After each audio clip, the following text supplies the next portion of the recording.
Good morning, everyone. Welcome to HogvilleNET YouTube Live. I'm Kevin McPherson, your daily host. And it's Wednesday, which means you're middle of the week, also known as Hump Day. So congrats on getting halfway home, right? The weekend's not that far off. Beautiful sunshiny skies here in the 501 as we welcome you. We're still in June, and you say, well, this isn't really basketball season. Oh, yeah, it is. Every day is part of basketball season. Every day of the year, the calendar year plus one on a leap year. I always say that. But we got business to get to today. Things that I think we need to talk about when it comes to Arkansas's men's basketball program. We're going to hit on just a few topics. We've kind of had a theme of looking at Arkansas's roster, pieces of the roster, and transitioning that to some upcoming important games. When I say upcoming, well, the season doesn't start till November, but that's the next time you'll have Razorbacks men's basketball, so it is upcoming.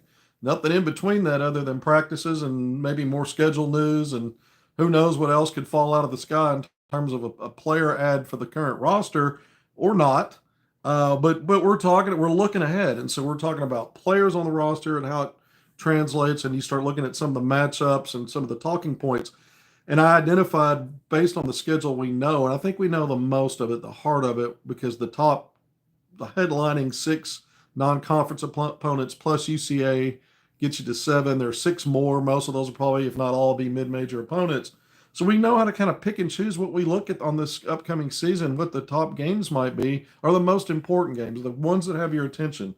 We started with Arkansas, Kentucky, and talking players, and then talking about that matchup. That was 2 days ago. Then yesterday, we looked at that road game, that daunting road game at Florida. We picked out more position groups to talk about that matchup. Today, we're going to switch gears a little bit when we get to that part of it, which will be the main segment on here today.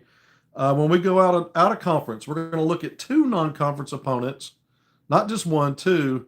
And when we talk about the impact of high-level freshmen, the top three rated recruiting classes in the country for 2025, which I've said all along is a loaded class, we're going to see Arkansas match up with two non-conference opponents that between Arkansas and those two make up those top three national rated classes according to ESPN's team recruiting rankings. So we're going to do a little bit of that and look at that. And then we talked some yesterday as we closed the show about Adu Thero and his draft projections, mostly early second round or late first round. I told you what two of my NBA scout sources weighed in to tell me about where they saw that. So we talked a little bit about that, but today is the beginning of a 2-day draft. The first round today, the first 30 picks. Then you wrap up on Thursday with the second round picks. It only goes too deep. The NBA draft 2 rounds. And so Adu Thero has a chance to hear his name called tonight.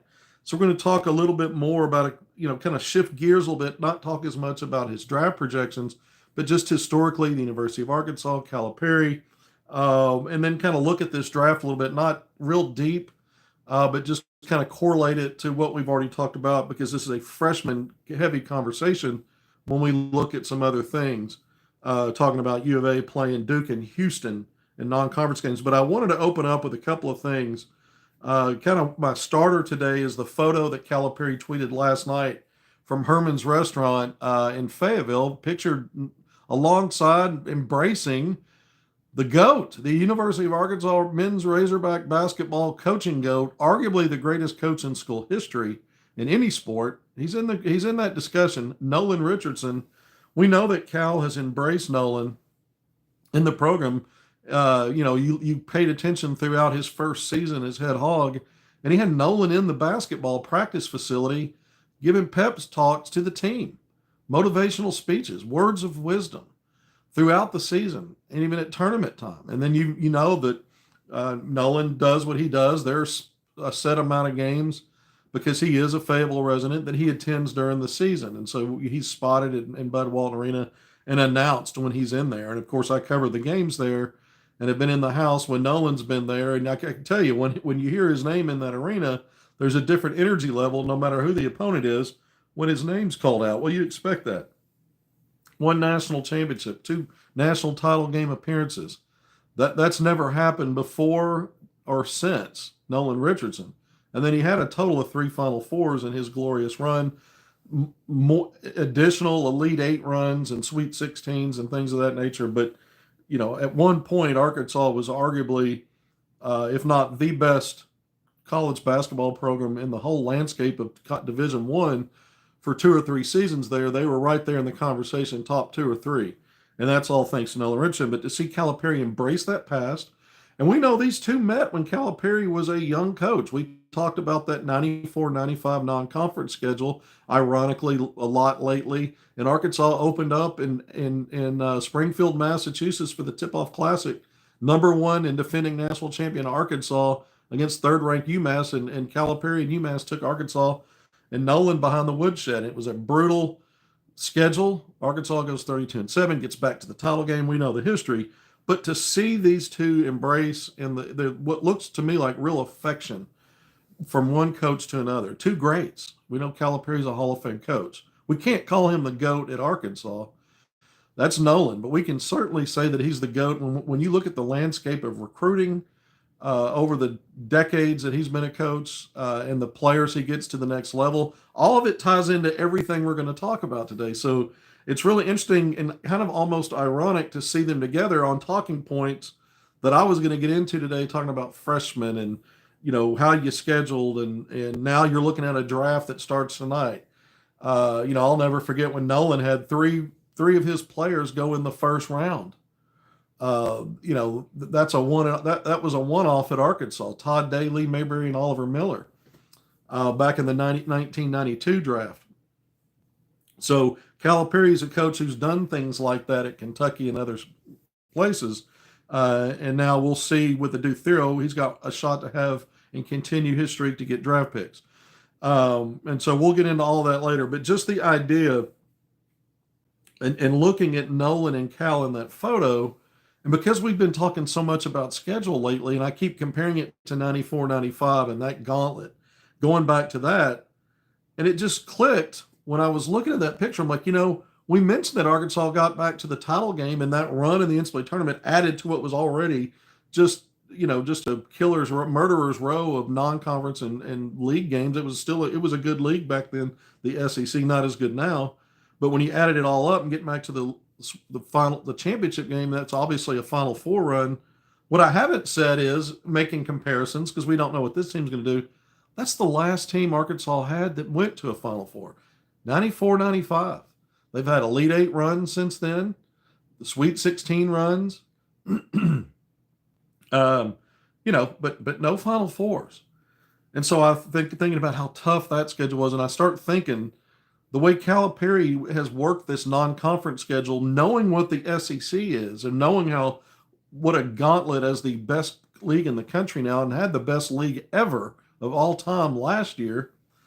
It's almost like he's scheduling out there like he's playing with house money, like he's got can't lose cards, right? We know that's not true. We know there's a lot of question marks on this Arkansas roster still, as good as it looks, and it'll be top 10, top 15 preseason.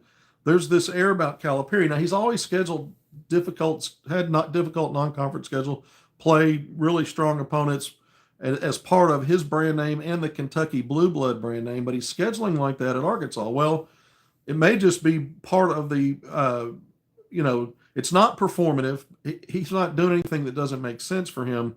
And part of it is, maybe mostly to get his team ready for the SEC and become worthy of, having faced just about every obstacle and hurdle that you can imagine. I mean, you're playing all the Elite Eight teams from last year, and all of them are going to be highly ranked this year. Some of them projected eventually to be a 1 seed again when the NCAA tournament selection process happens.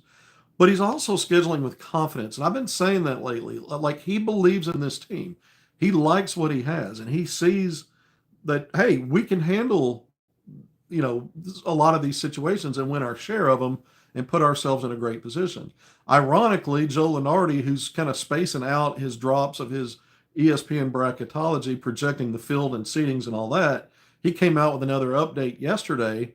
Photo comes out yesterday, but also yesterday, Lunardi, and I retweeted the article.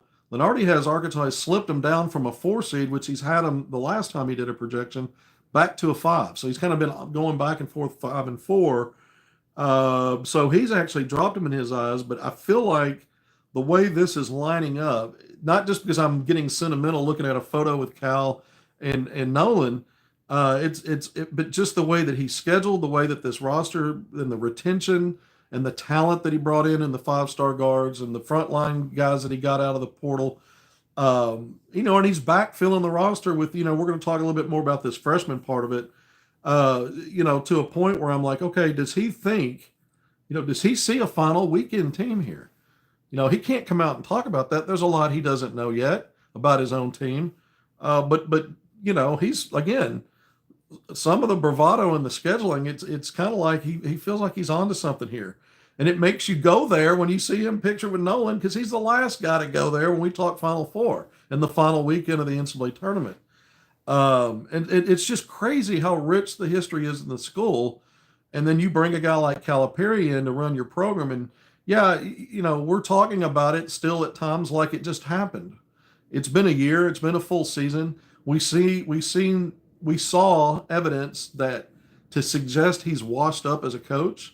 I don't think so. And all those talking points kind of are not as much in the lexicon as is starting to dream again about maybe this program is ready to take the next step. Maybe it's this year.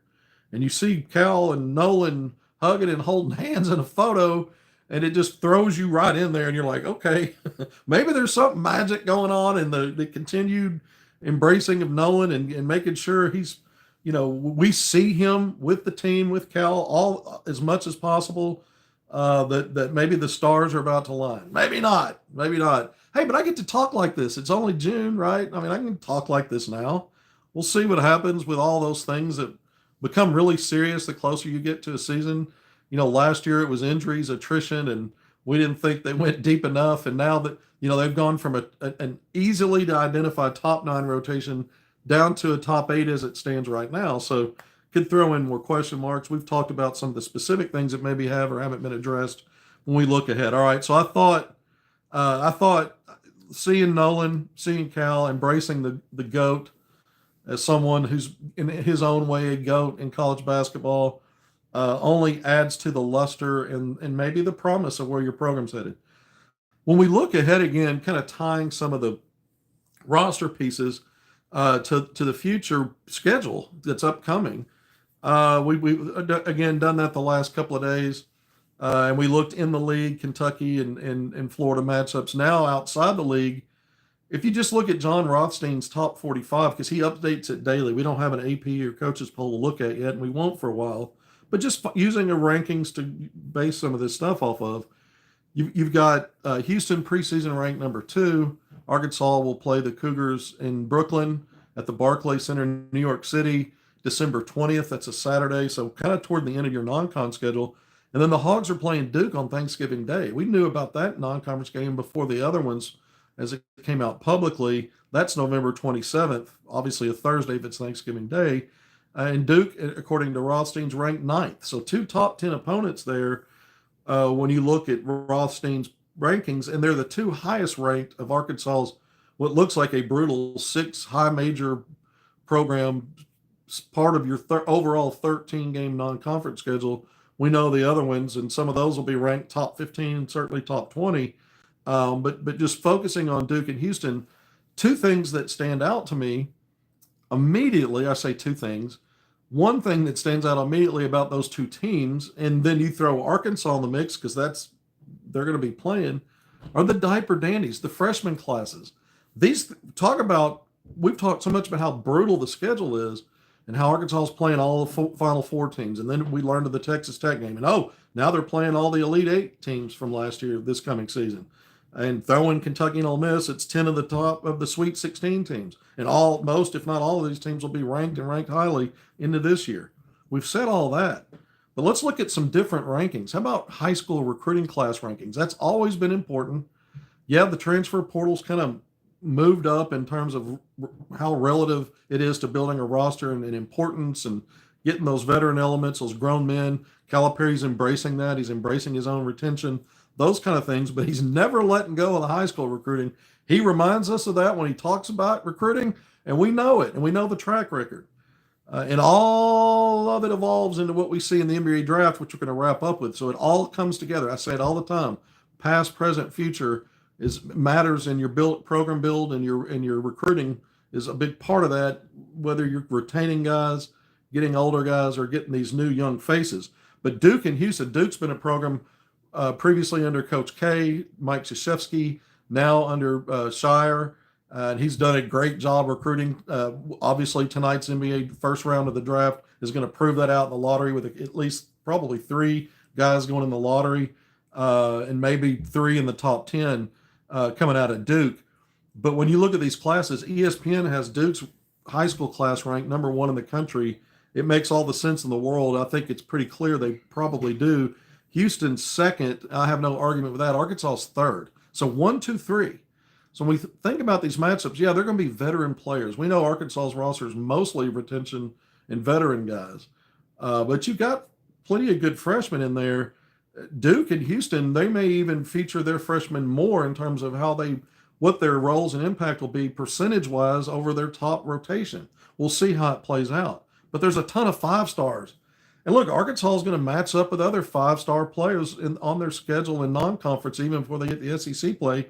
Teams not named Duke and Houston. Baylor with Tunde Yusefo, who I've said for over a year is a monster.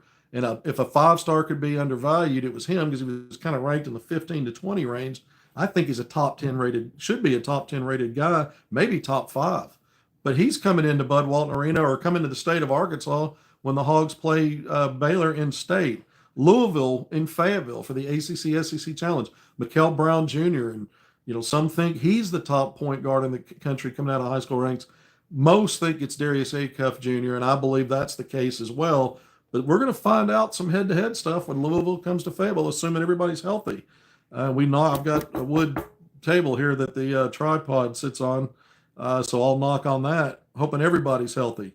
But when you really look at Duke and Houston, they're loaded with 5-star freshmen, as is Arkansas, and let's just go through it. We know what Arkansas has. We'll circle back to it.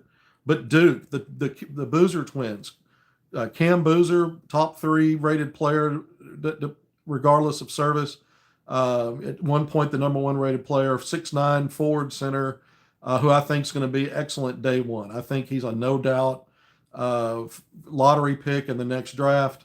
And then I think he's going to be a star at the college level. His brother Caden, not ranked as highly, his twin brother, who's a smaller, 6'4", maybe pushing 6'5", lead guard, who, you talk about Darius Acuff and Mikael Brown, Caden Boozer is no slouch. This guy's going to be a really good college player. Would not surprise me if he's also a one and done and a first-round pick in the next draft. You look at Nick Kamenia, a frontline guy that was a McDonald's All-American and showed well at times during the postseason All-Star circuit when you looked at some of those games that were played after the high school season. He's in the fold. Dame Sarr, who they signed later, who was one of the stars in the Nike Hoop Summit on the world team, a 5-star guard that Duke added late, another 5-star. Sebastian Wilkins, who reclassed from 2026 to 2025 and is a top 25 rated player. So Duke has just a spool of high school recruited riches when you look at top 25, top 10, top 5 players.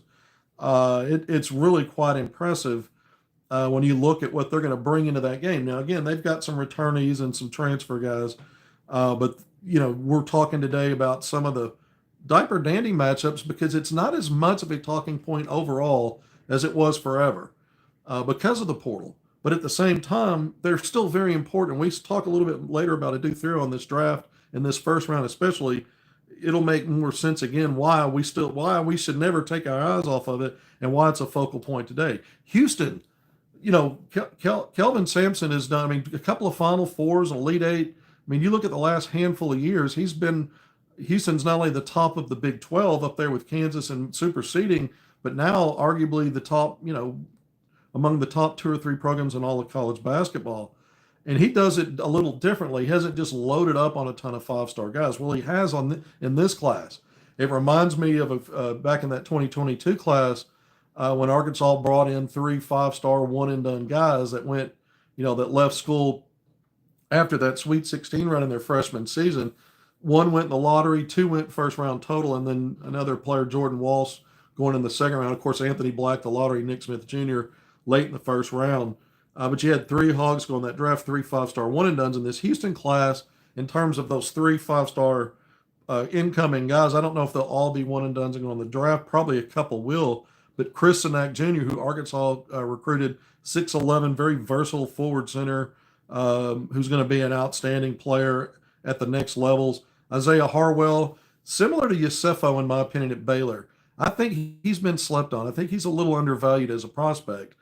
If you can call a top 15 rated 5-star undervalued, the guy can shoot. He's got good size on the wing, a good skill set. He's built to be a plus defender, and we know what premium Sampson puts on defense in his program.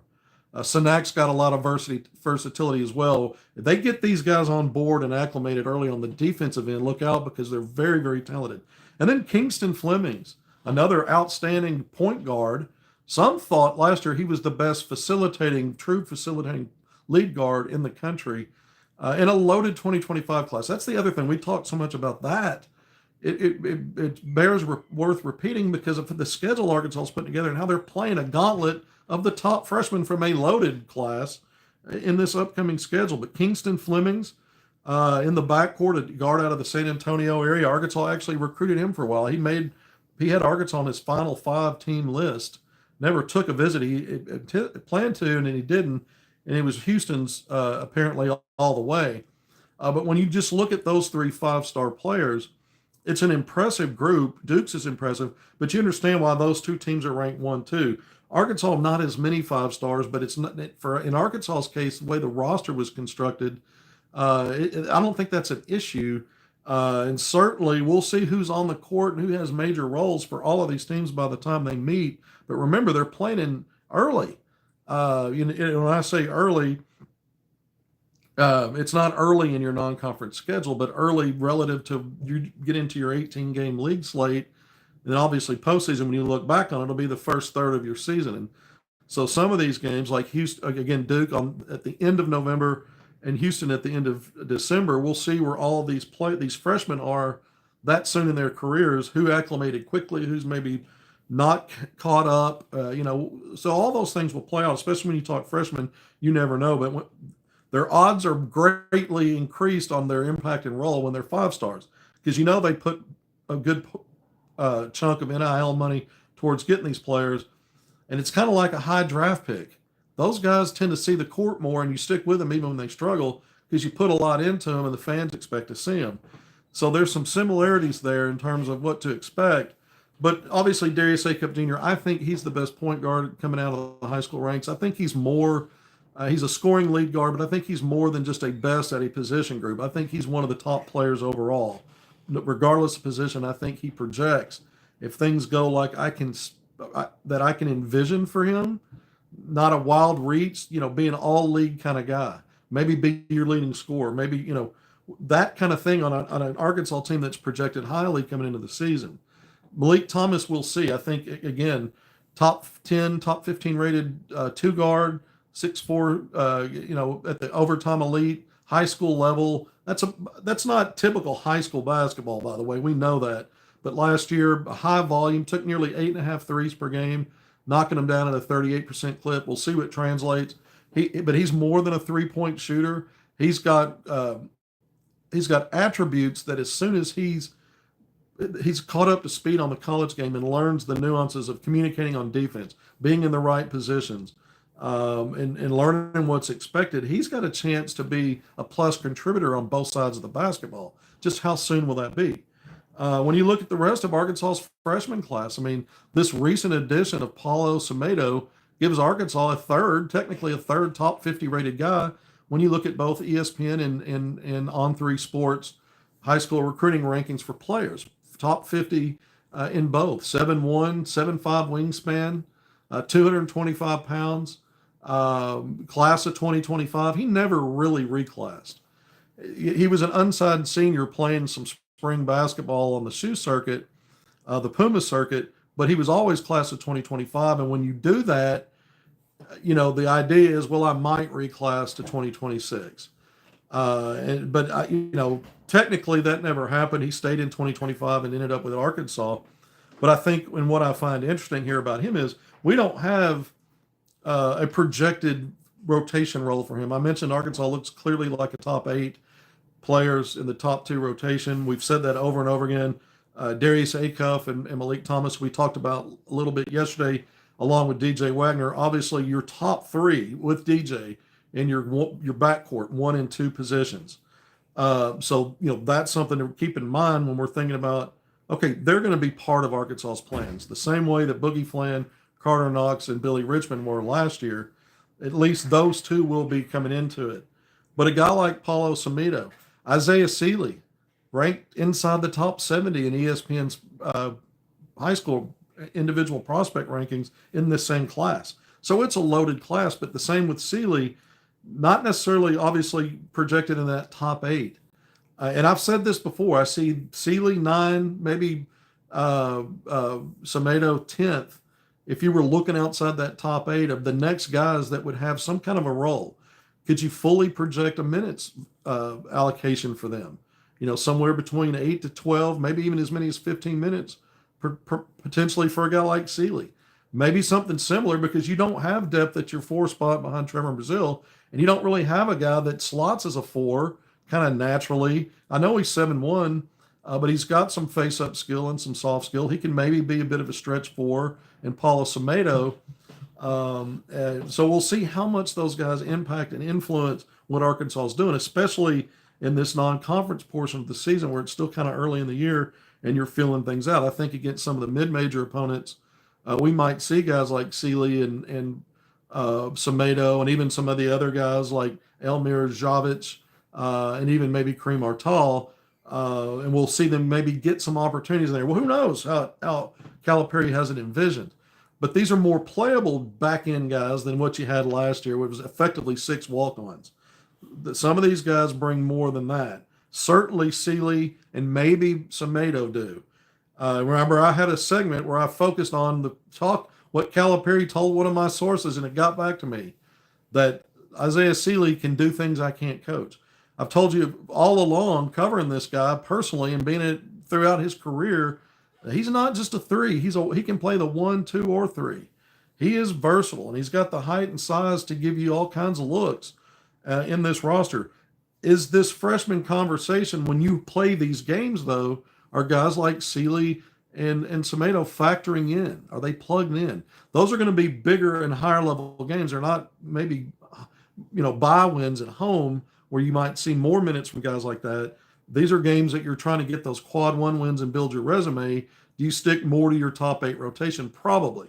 But it doesn't mean that they won't play. And certainly we know Acuff and Malik Thomas will play. I went through the long laundry list of the 5 stars for the other teams. I don't cover those teams, so I don't know. I guess we'll know more about them as they've played some of their earlier games in non-conference and what roles are for guys. We'll have a better understanding when we talk more about the matchups when the season and these games are actually here. For now, I suspect most of the names on those lists are guys that are going to factor in heavily into what those teams are doing. And now we just walked into Arkansas's the way I see it, 4 freshmen coming out of the high school ranks. I guess Elmir Javich and Kareem Artal will be 20-year-old freshmen. I'm assuming that. But I'm assuming less about what their roles will be, because I think they're on the outside looking in terms of maybe if Seeley and Samito are 9 and 10, they're kind of 11 and 12. But we've said all this already. This is just repeating what we've already talked about. But I do find it fascinating, the freshman aspect of all of this, because, again, it's still important. And let's shift into now tonight's first round of the NBA draft. Again, we talked yesterday how to do thorough, where his projections are. Again, just to nutshell that, early second round, maybe late first round. It's a good spot to be in either way. And it makes sense why you stay in. I've told you a while back, I had a source that said he's got a second round guarantee from a team, which would mean, the way that was framed to me without telling me who the team was or where the pick exactly was, that it'd be a situation where he'd likely be able to get 2 years of guaranteed money, and it would be enough to be worth more than the NIL offer that he had. Was really good to come back to Arkansas. So we went through all that. But what's interesting here is there are a couple of things. A streak that's on the line tonight for John Calipari. I did briefly mention that yesterday. 17 consecutive NBA drafts with a first round pick, with at least one first round pick.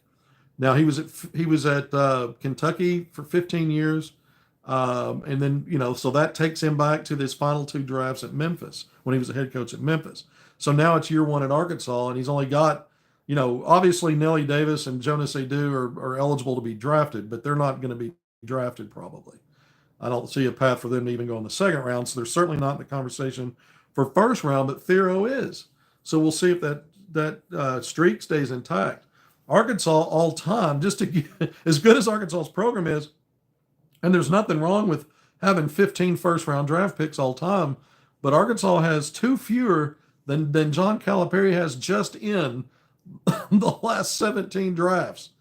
That's just shows you again, when I say he's the greatest recruiter of all time, it makes sense, because what's the end result? What are all these players doing that are high level guys coming in?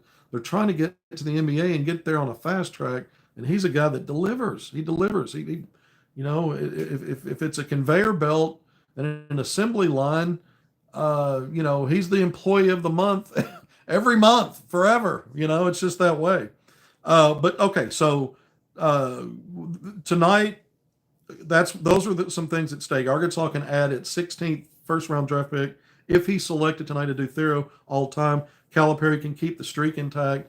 18 consecutive drafts if it happens. If it doesn't, well, you're still going to see Thero get drafted. I don't see any pathway where he doesn't then get picked during the second round, and that second round will be conducted tomorrow, Thursday night, both televised, obviously, at ESPN. But here's what I think is also interesting. You go back, I mentioned Arkansas's had 15 first round draft picks all time. Two of those went in the same draft just two drafts ago. In 2023 draft, the previous coaching regime, and I was in New York City to cover that draft at the Barclays Center in Brooklyn. By the way, that's where they hold the draft, speaking of the Barclays Center. And you had two go in the first round. We mentioned it before, Anthony Black, Nick Smith Jr. I mentioned the Todd Daly, Mayberry, Oliver Miller draft but back in 92 when you had three go in the first round. So Arkansas's got quite a history, even recent history. When you look at 15, that's just five of the first rounders right there. So a third of it in those two drafts. And at some point, you believe Calipari is going to elevate this program to where he's got multiple guys going in the first round. I think that's going to happen in the next draft. I think Carter Knox is obviously one of those. Darius Acuff, I think Malik Thomas, it's on the table for him. I'm not ruling out Trevor in Brazil. I don't know how many, but he might just set a record at Arkansas and add to his illustrious draft career. But just looking at tonight's draft, and I'm not going to go through all the names. We know Cooper Flagg out of Duke's going to go number one to the Mavericks. By the way, Daniel Gafford, pro Hog, played in the NBA Finals 2 years ago with Dallas, came up short against Jordan Walsh, pro Hog, and the Boston Celtics. He just signed a 3-year, $60 million contract extension with Dallas. And now that was announced yesterday. Now you're adding Cooper Flagg, that front line with Anthony Davis, who they traded for, sent Luka to the Lakers. That was insane. The last big move by the Buss family before they sold the Lakers, iconic ownership team, signing it over to the new ownership group for $10 billion. God, all this basketball stuff, I tell you, it's year round. It's every day there's something major happening. But to see this draft with Cooper Flagg, ESPN and Jonathan Givony with Draft Express, they project the top 8 picks to all be from the players that were freshmen last year in the college game. They're projecting no international guys in the first 8, no college veterans coming out, or even, beyond being a one and done because they were freshmen last year straight out of high school. Nothing like that projected. Doesn't mean that they'll be right, but the consensus here for at least the ESPN draft heads is that the top 8 players were players that were one and done, straight out of high school, their one season of college. Yeah, I mean, Flags, you can make a fortune to gamble that it's going to be somebody else. And I don't know if there's even a betting line for something like that. But you'd lose whatever investment you made in it because it's going to be Cooper Flagg going number one. But the top eight are going to be freshmen. And so it tells you just how important recruiting is at that level. you've got to get veteran guys out of the portal. Retention matters. We look at the makeup of teams that make it to the Final Four, the Elite Eight. Look at the most recent years, and these, now that the portal has become such an important part of what teams are doing, you're seeing fewer and fewer in the last couple of NCAA tournaments of the mid majors getting further. There's still some upsets, but they're not advanced. You're not seeing as much Elite Eight and Final Four advancement now. Because of how the high majors have figured out, we're going to raid the mid majors and other high majors for veteran guys. And we're still going to, some of these programs are still getting their share of high quality, high end freshmen, but you're balancing that and maybe even giving more of a nod to the veteran part. Calipari's done that. Yeah, he's got several high level freshmen, but he's also, percentage wise, is the core of his roster is, experienced guys. But to see 8 one and dones, college freshmen making up the first 8 picks of the draft, tells you how important that is in your roster builds and how good those guys like that can be. If they're worthy of being lottery picks, then you need them to help your program along with some veteran guys. And we just went through all those 5-star names when you look at the top 3 classes in the country coming into this year. Duke 1, Houston 2, Arkansas 3. How many of those guys are going to be lottery picks? How many of those guys will be 8 names, or maybe there's 8 names out of all that I said that are going to be one and dones and back in, into the draft and first rounders just from those 3 teams. It is fascinating to me. As much as we lean on the portal and you get disappointed because Arkansas didn't go crazy in the portal, they haven't gone crazy in the portal yet under Calipari. They went crazy in the portal in the previous staff. That era is over. I know you got to get used to something new. It's one of those things, and I don't want to sound preachy, but the point is, when I look at this draft, when I look at what Calipari's done and has always done, yeah, bring me those high-level freshmen. Don't ever stop doing that. He says he's never going to change that. Kudos to him. And look, the proof's in the pudding. The guys had, you look at we talk about the recruiting part, but all of the fantastic finishes over his career: a national title, 3 title game appearances, 6 Final Fours, a ton of conference championships, postseason conference tournament championships. The list goes on, and he's already building a winner at Arkansas. He won last year. No concerns here, but obviously let's not fall so much in love with the portal in this new era and take our eyes away from the strength of a Hall of Fame coach and how it's already helping Arkansas, and how getting guys drafted as we move forward continues to help on the back end. Past, present, future, it all matters. Calipari's the best to ever do it. Now he's at Arkansas, a program that he has said when he was hired he sees as a blue blood program. I'm not going to argue with him. And you sure as hell aren't going to argue with Nolan Richardson. Let's bring it full circle. Cal and Nolan together, you want to take that on? You want to talk? You want to say something about challenging whether or not Arkansas can get it done? Even now, you not tell it to them. Don't tell it to me. I think they disagree with you. Thank you for joining me on HogvilleNET YouTube Live. I'm Kevin McPherson. Been a lot of fun today. We got more coming tomorrow. And we're still on roster watch. I'll just end with a couple of things. We're still on roster watch. Let's see what happens. Arkansas doesn't have to do anything. Maybe they don't. But they got one more spot, and that could go to Aiden Kelly, who's, we keep saying that. Well, I'll just worth mentioning. The other thing is I had a sat-down interview last night, myself and Courtney Menz with Pig Trail Nation. Isaiah Joe, newly minted NBA champ, world champion, the Oklahoma City Thunder, one of the greatest NBA seasons, start to finish, of all time. It's legendary. And he's been a big part of that. But we sat down and talked to him for like 23, 25 minutes last night and went through an array of stuff, published that. It's on YouTube. I put that out on my Twitter page. I linked it over at hogville.net on both the jump ball and basketball recruiting forums. So go check that out. It was a very thoughtful, response-filled interview with Isaiah Joe, who's just a quality person. A lot of interesting things he talked about. So if you haven't seen it already, go check it out. Oh my goodness, almost made it to 40 minutes. I've been trying to keep these closer to 30. I'm going to dip out right now. If something breaks, we'll come back on. If not, you'll see me tomorrow, probably early again, one of those 5:30 deals, probably. But until next time, thanks for being here. We appreciate and love all of you. We'll see you soon.